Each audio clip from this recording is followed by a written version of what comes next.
eye-opening. Don't forget, next week is Carol Felder with Life Settlements Part 2. And I'm surprised she's not on today, but that should be interesting as well. So with that, I'm going to share the screen on the slides, and we will start. And this is about a half-hour recording. Come on.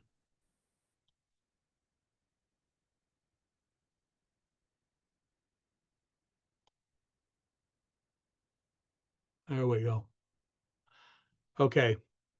So this is kind of a, well, it's actually a recording from August the 6th. This wealth management firm, Werba Rubin Papier Wealth Management, is one that I use quite a bit. We've had Aaron Rubin, who was one of the principals, on with a couple of different presentations, and these guys are pretty well known and very respectable for anybody who wants to use a wealth management firm and have your money managed. Um, Alan Werba is the one that's doing the presentation on the recording, so I'm going to start it now.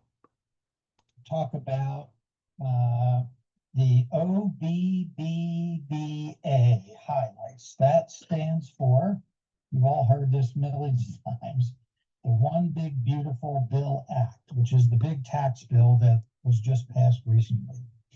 So, Aaron, if you could flip me to the next slide.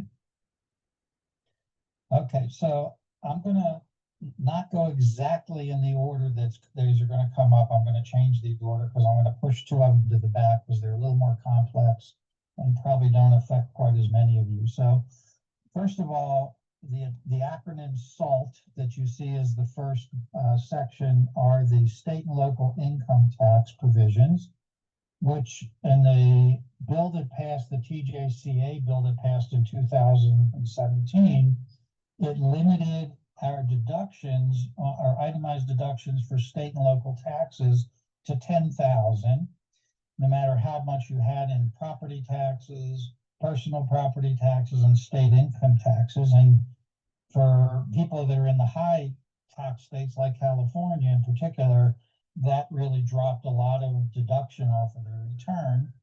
And so in this bill, and this will take effect this year in 2025, the SALT deduction is raised from 10,000 up to 40,000. So that will be very positive for most of our clients. We're being limited in that category.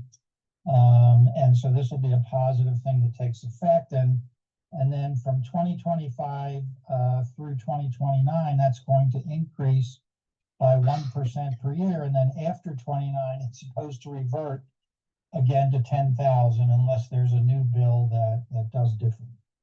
So that's the SALT deduction. The standard deductions, as those of you who have stopped itemizing because they were raised to a high level, this new bill is going to slightly increase them further. So the $30,000 standard deduction for married filing joint couple. This does. We're going to talk about people that are over age 65 in a second because they get some extra amounts. The 30,000 is going to go up to 31,500, just a small increase. These we're going to start in 2025. And there's right now, I don't think there's any date that's going to sunset. The head of household is going to go up slightly from 22,500 to 23,625. And the single taxpayers and married filing separate will go up from 15,000 to 15,750. So not a big increase, but a small increase to the standard deduction.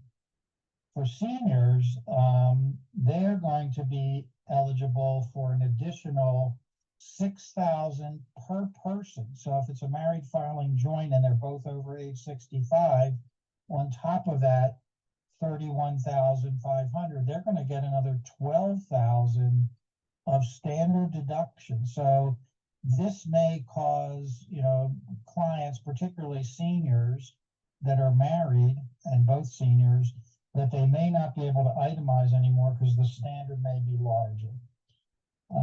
And this bill also permanently repealed the personal exemption that we used to get for dependents. That's no longer there at all.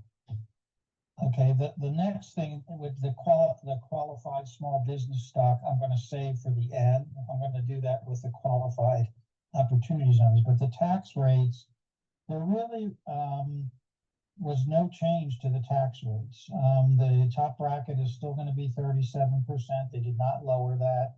It's going to continue to be inflation adjusted as it has been. And so really the news there is that there wasn't any change.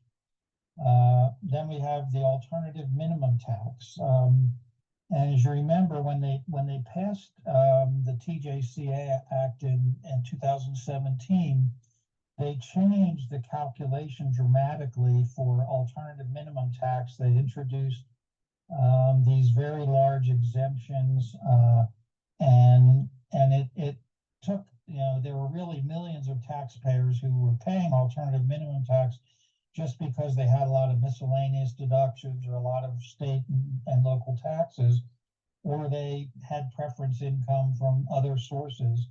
And when they changed it, that really eliminated that for the vast majority of taxpayers. What they've done in the new bill is that they've they're going to, and this starts in 2026, they're going to have an exemption phase out that's going to start for high earners. Over $1 million, they're going to phase out the exemption so that people that are higher earning, much higher earning earners are more likely to be impacted by AMT. It's not going to probably have much of any impact for people whose income is below $1 million. So that's going to affect a very small number of our clients. On the next slide, we're going to come back for that qualified small business stock, and I'm going to also skip the qualified opportunity zone for now, and talk about first the charitable deductions. So there were not any large changes. The changes basically were that people that do not itemize, so this would include, for example, the people that I just talked about, maybe the seniors who, because of this larger exemption that they're going to get, or standard deduction rather, they're going to get, who all of a sudden don't itemize, you're going to be allowed for a single taxpayer to deduct $1,000 of your charitable deductions above the line, and you'll be allowed to deduct $2,000 for a married filing joint of your charitable, so that if you are no longer itemizing, you may still be able to deduct a little bit of your charitable deductions.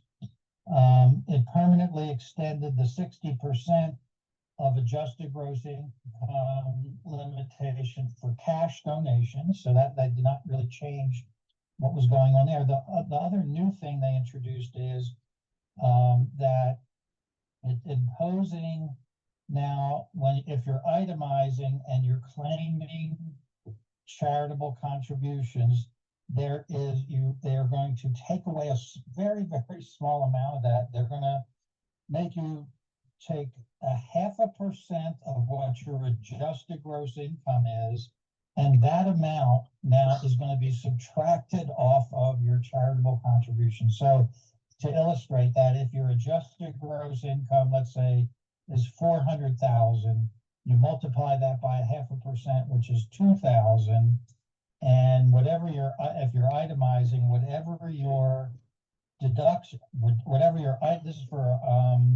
this is just for charitable, they're going to take away then 2,000 of your charitable deduction for that year, because that's 0.5% of your AGI. So that's something like they've never had anything quite like that in the code before. So that's going to cause a lot of confusion for people. And I didn't say, I'm not sure if that starts this year. I think it starts in 2026, but it may start this year. Then the next category was, what have they done with itemized deductions? And here the main thing that they did is for people who are in the high tax bracket, which is the 37% bracket, if that happens to be where you are, and that kicks in at various levels, but you have to have a pretty high taxable income to be in the 37% bracket. But if you are, instead of your itemized deductions being able to get you a 37% savings, it's now going to be a 35% savings. So that's another very complicated calculation that you have to do to take away, to not base your deductions on your tax bracket, but instead lower it to only a 35% benefit. So that will actually make higher income people pay a little bit more. Okay. So then the next category, and these are really brand new items that came up. I know that you can speculate on what all the different motivations were for this, but I know this will be well received by the people who get tips in their job. And what they ended up, there was a lot of talk about they weren't going to tax tips at all, and it was going back and forth. So the final bill allows a deduction of up to $25,000 for the tips that are included in your W-2 by your employer.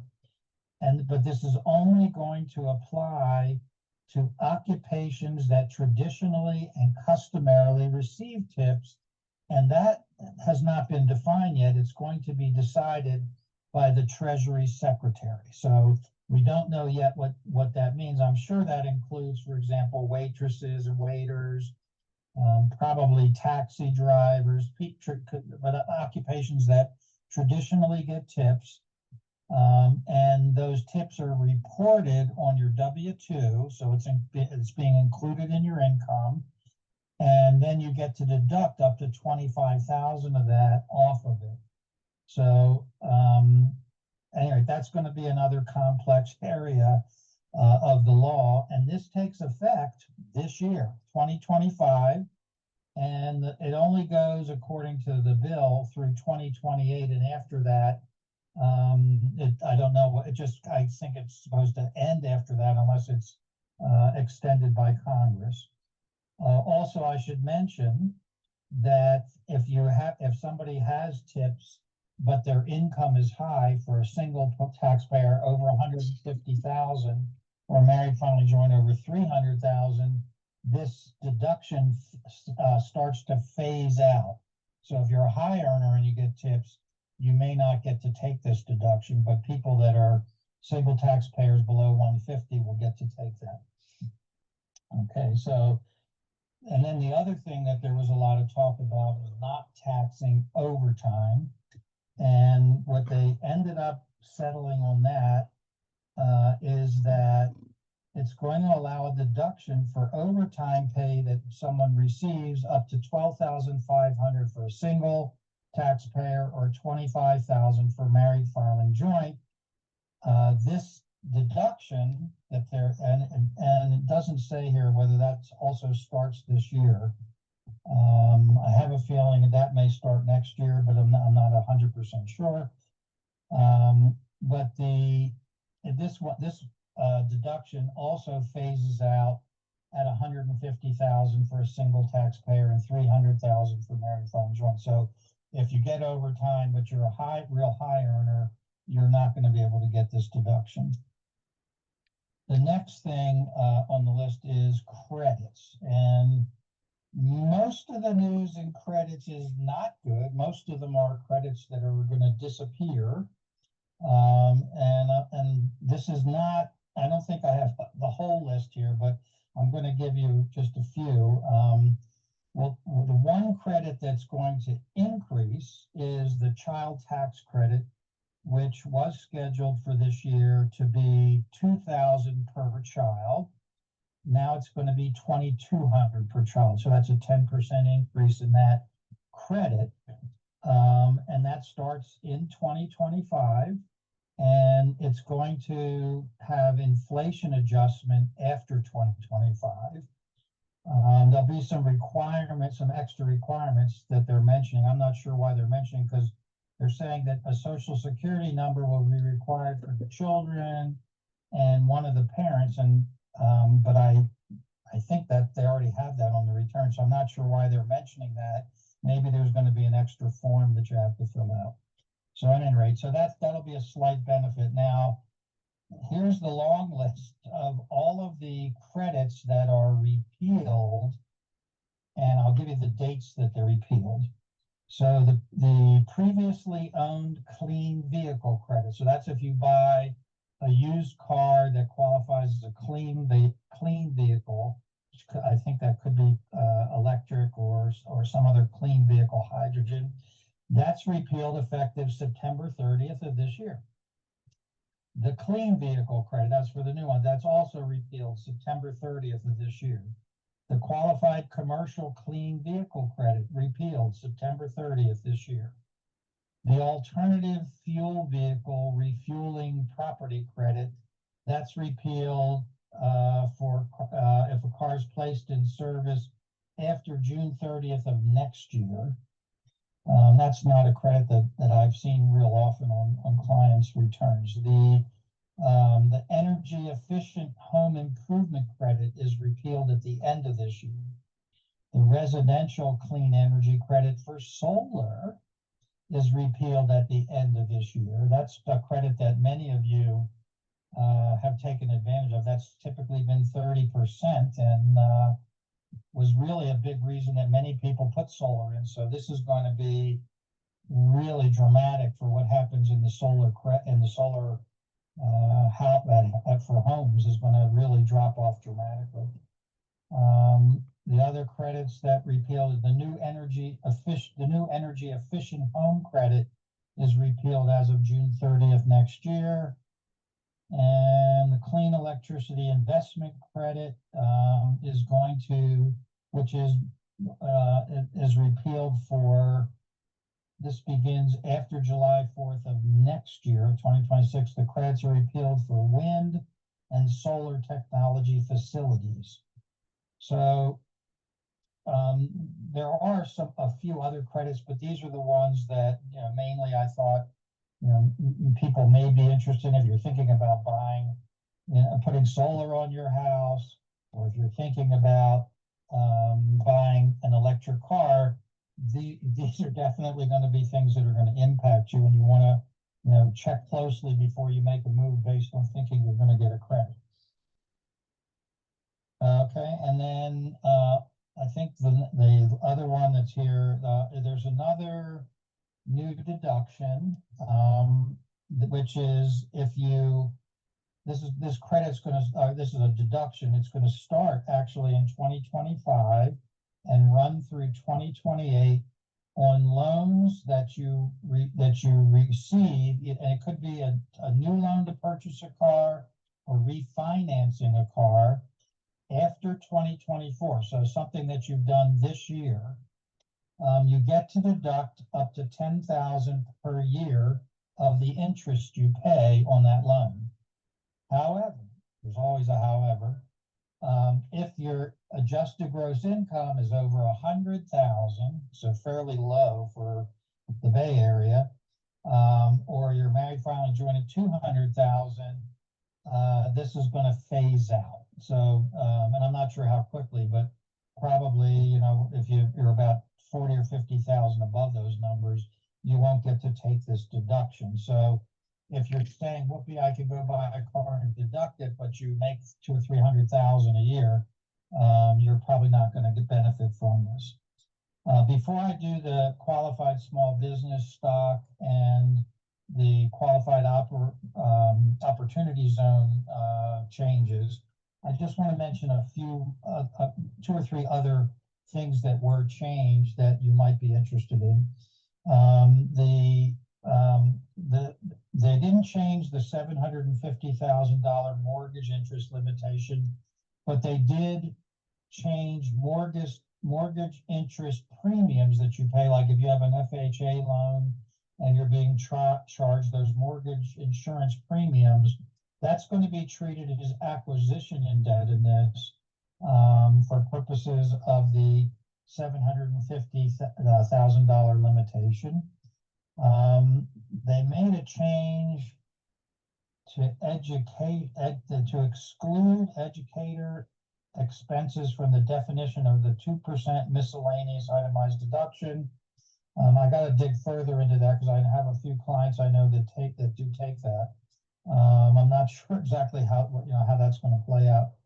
And for those of you who typically have gambling winnings and losses, starting next year, you're only going to be able to use 90% of the losses that you have to offset the gain. So unless you have substantially more losses than gains, you may end up paying tax on some of your gambling winnings. Okay, so let's go. I want to go back to what was on the first slide there of the two and talk about qualified small business stock. This is fairly complicated, and I know it doesn't affect a large number of our clients, but we do have some that own qualified small business stock. So the significant benefit, and I'm going to define what that is, for people that own qualified small business stock, you're going to have your benefits that they have. Some are going to be enhanced, and others are going to be reduced based on this bill. So a qualified small business stock company has to be a domestic U.S. C corporation, okay? So it can't be a foreign corporation, and it can't be a subchapter S corporation. Under the old law, the previous law, when the company is issuing its initial stock, it could not have more than $75 million of assets, and the new law reduces that to 50 million. So it has to be even a little bit smaller company than what it used to be. It must also have at least 80% of the assets that it owns that are actively engaged in a qualified trader business. And the qualified trader business is one that does not involve personal services, financial activities, real estate, and some natural resource and hospitality businesses. So those are primarily service businesses, do not qualify, but other businesses typically do. People who are eligible, if they own stock in this type of company, they must have purchased their stock directly from the company. You're not allowed to get this treatment on your taxes if you bought it from another person. It has to be directly from the company. The shareholder must also be an individual, a trust, or a state. No corporate shareholders are eligible for this treatment. Under the old rules, the stock that you owned, if you held it for 5 years, it would be eligible to fully exclude the capital gains that you receive from it. So this is a huge benefit if you own this kind of stock. The new law says for stock that's issued after July 4th of this year, that you're actually eligible. If you hold it just 3 years, they'll let you exclude 50% of the gain. And if you hold it 4 years, you can exclude 75% of the gain. And if you hold it 5 years, you still get the full exclusion. Okay, and in order to use this exclusion, you have to be selling or exchanging the stock in an actual taxable transaction. So in other words, you're reporting it as a taxable sale on your return, and then you're saying, oh, but by the way, this is qualified small business stock. So I'm eligible for some exclusions. The limit of it on exclusion of gains is the greater of 5 million, I'm not sorry, 15 million, excuse me, for stock that's acquired after July 4th this year, or 10 times the taxpayer's adjusted basic stock. So it's a pretty large amount of exclusions. So again, I know that this doesn't impact a lot of you that are who are listening to the webinar, but if it does and you have more questions, just call our office and we'll go deeper with you on it. So if Aaron can just flip to the next slide, which had the QOZs, that's the qualified opportunity zone properties. So the purpose of the qualified opportunity zone was to give tax incentives to investors to buy and improve properties that were in low income areas throughout the country. And this law was implemented back with the TGC again back in 2017. So it's been around for about 8 years, and it's a lot of companies put together programs so individuals could participate in these. And what you're doing is that you're deferring gains that you have from a property sale, and you had to reinvest in the qualified opportunity fund within 180 days. That's now being changed under the new law to you now can reinvest from your exchange out of something that you had a gain on with a rolling 5-year deferral. That's how they describe it. Again, I have to go a little deeper to really understand what that exactly means, but it's definitely a longer time period that you have to do the deferral from a gain that you have on a property sale and roll that money into a qualified opportunity zone property. You also get, if you invest in these, and you get a 10% basis increase is granted after 5 years that you're invested, and an additional 5% increase after you've been invested for 7 years. So you're not only deferring your gain in, so that's going to mean you start with a little bit lower basis because all the gains that you deferred lower the basis. But if you hold it for a long time, you're going to get these basis increases. But the other thing is that you're required, if you have one of these properties, that you have to do significant investment in the property that was bought, typically exceeding 100% of the adjusted basis of the property. So not the cost of the property, the adjusted basis is going to be lower based on, how much you deferred from your previous gain. So under the new laws, they're changing some of these things, and I'm just going to give you briefly, in essence, what the changes are and what they're going to impact. And the changes are going to basically make it more targeted to underserved communities. So they're going to try to make sure that definitely the money's not being used, in an area that's, really in a nice area of town, but it was close enough to a bad area of town. So they're trying to tighten up some of those rules.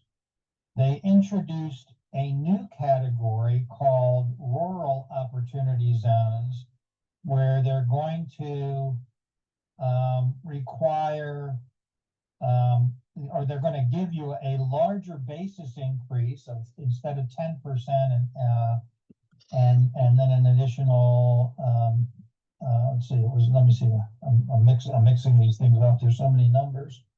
It was 10% and then 5% after 7 years. Now they're going to give you a 30% basis increase.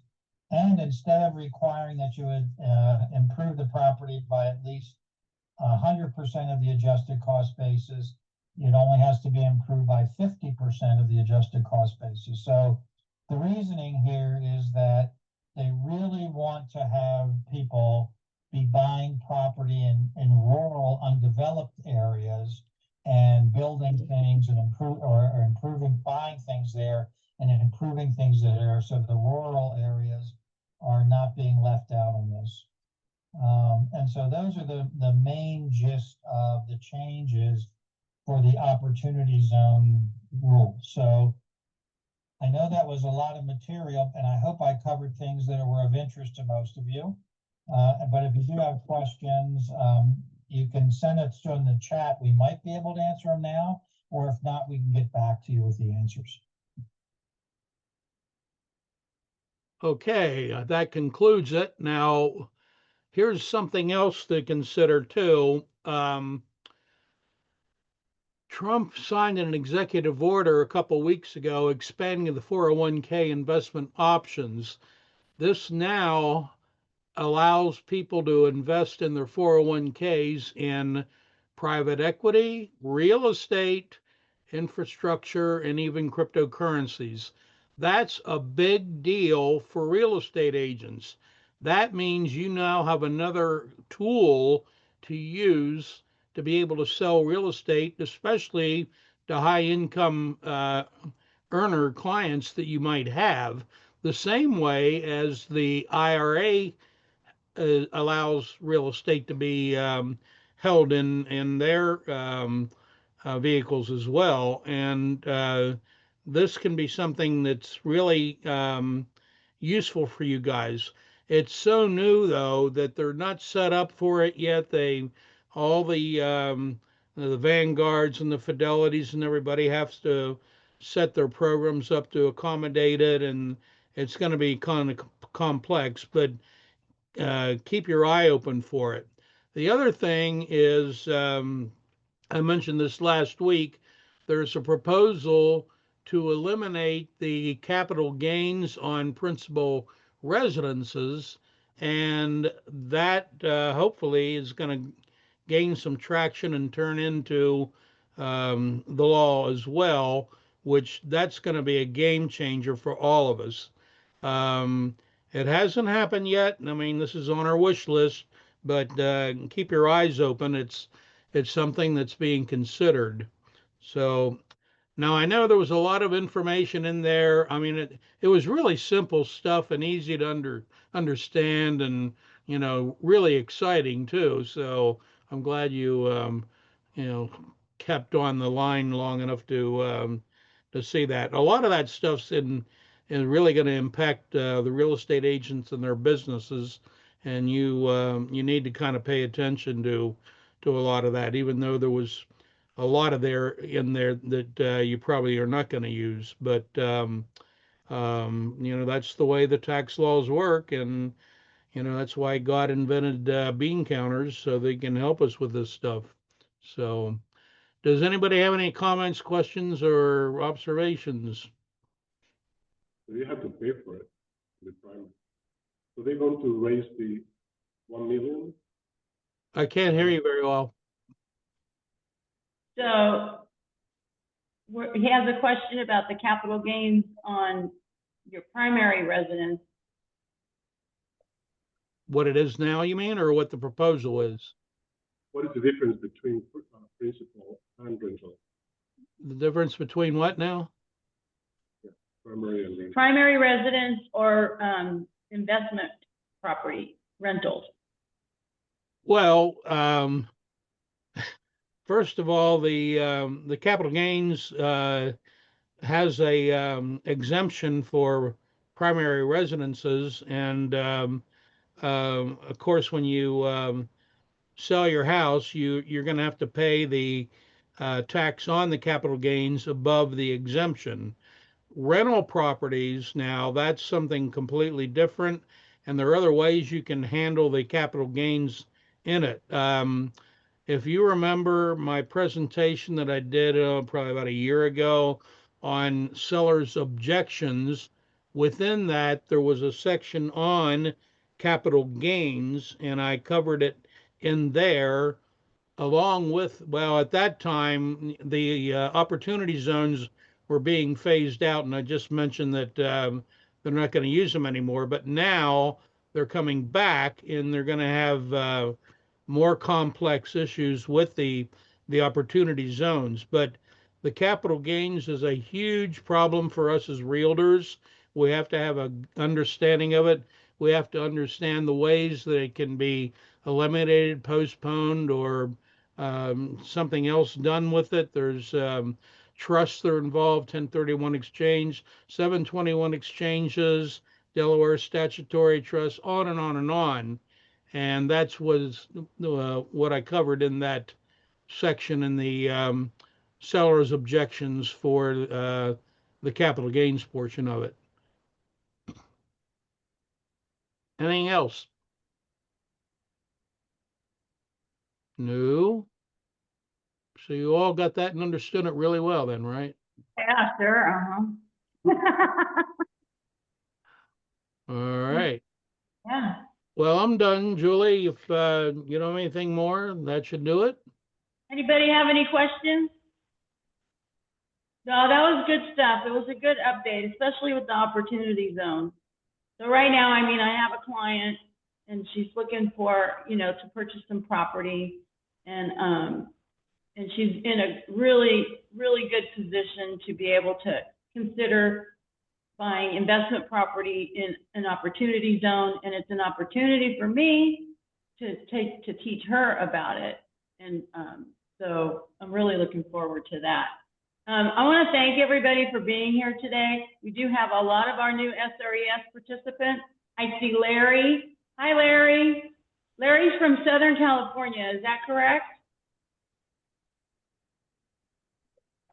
I think Larry went to the fridge. So, anyway, welcome to all of our new SRES and our regular participants. Roni, so nice to see everybody. All right, everybody, you have a great week. We'll see you next week. We're going to have innovative settlements next week. Long.